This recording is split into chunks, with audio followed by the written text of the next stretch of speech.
¿Cómo están, chicos? Hoy vamos a continuar con nuestra clase de geometría, el tema triángulos. ¿Y qué es un triángulo? Bueno, comenzaremos definiendo que un triángulo por aquí es una figura geométrica que se forma por la unión de tres puntos no colineales. Veremos por aquí en nuestro gráfico, tenemos el punto A, B y C, que nos define nuestro triángulo. Ahora, estos puntos pasarán a formar lo que son los vértices. Ahora será el vértice A, vértice B y vértice C para nuestro triángulo.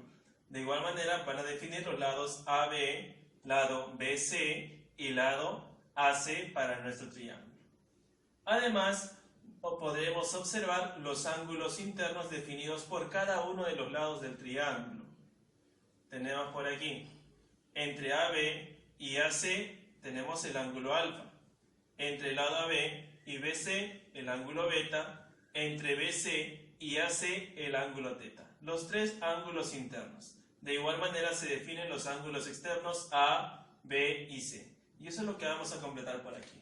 Entonces, resumiendo, tenemos los vértices, vértice A, B y C.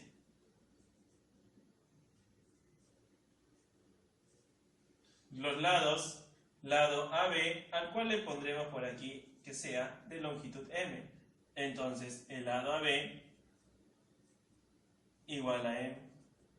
Lo mismo para BC, lado BC, que sea N.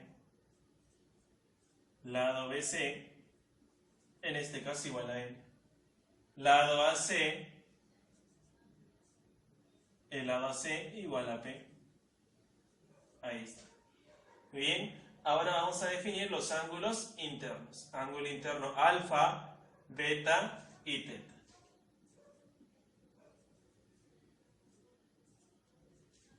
Lo mismo por aquí, los ángulos externos A, B y C. Adicionalmente podemos aprovechar aquí que la suma de un ángulo interno y un ángulo externo, fácilmente podremos notar en este lado, me va a dar 180 grados. Ahí está, me está formando un ángulo llano. Eso estaría ocurriendo. Vamos a clasificar a los triángulos. Comenzaremos por aquí según la medida de sus ángulos. Tenemos el triángulo acutángulo. Acutángulo, aquí viene de lo que es agudo. Quiere decir que los tres ángulos internos de nuestro triángulo van a ser agudos. Entonces definimos por aquí que alfa, beta y teta van a ser menores que 90 grados por ser agudos y obviamente por aquí mayores que 0. Después tenemos el triángulo obtusángulo, un ángulo obtuso, ¿de acuerdo? El triángulo obtusángulo va a ser aquel que contenga un ángulo obtuso. Decimos por aquí que alfa es el ángulo obtuso en el vértice A, va a ser menor que 180 grados pero mayor que 90. Después tenemos el triángulo rectángulo.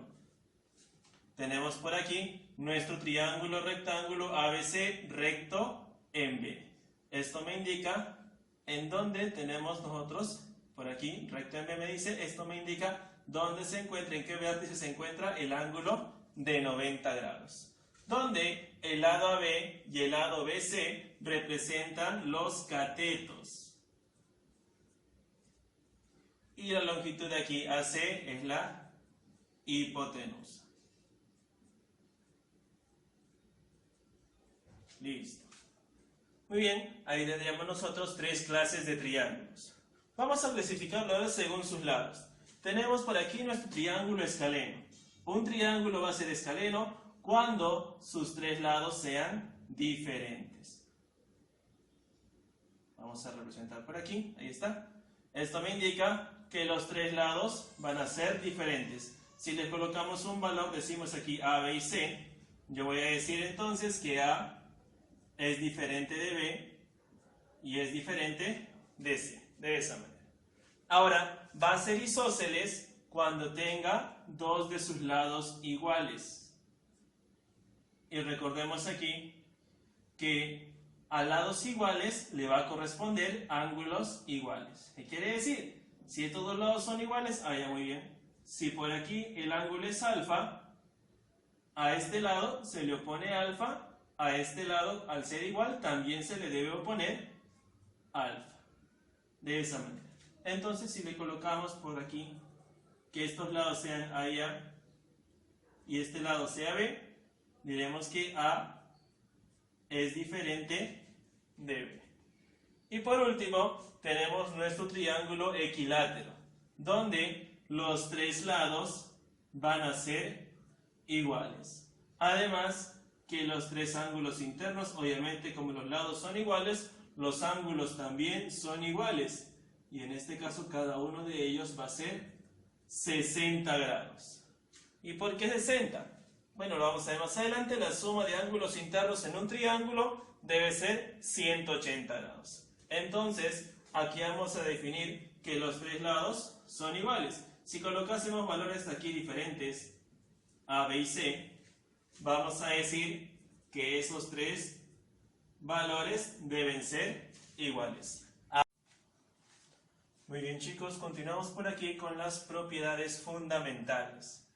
Tenemos por aquí nuevamente nuestro triángulo donde se ha indicado los ángulos internos, ángulos externos y la longitud de sus lados.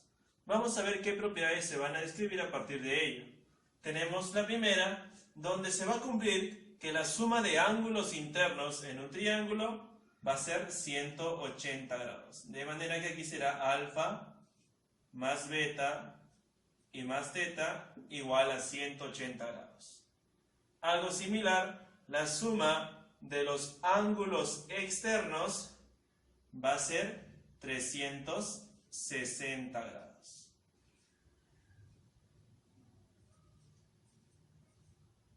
¿Qué más vamos a considerar aquí? Un ángulo externo va a ser igual a la suma de dos ángulos internos no adyacentes. Tenemos por aquí el ángulo externo E3, el ángulo adyacente interno sería aquí teta, pero los no adyacentes serían alfa y beta. Más fácil de entender también podríamos decir que la suma de dos ángulos internos me da un ángulo externo no adyacente. Vamos a decir por aquí entonces que alfa más beta es igual a E3. De esa manera, la suma de dos ángulos internos me da un ángulo externo no adyacente. Similar lo podemos usar por aquí, teta más alfa me va a dar E2, beta más teta me va a dar E1. ¿De acuerdo? Número 4. Vamos a ver aquí lo que es la existencia. Si tenemos nosotros que las longitudes A, B y C van en este orden, A menor que B y B menor que C, vamos a decir nosotros que el lado A es menor que la suma de los otros dos lados, pero es mayor a su diferencia.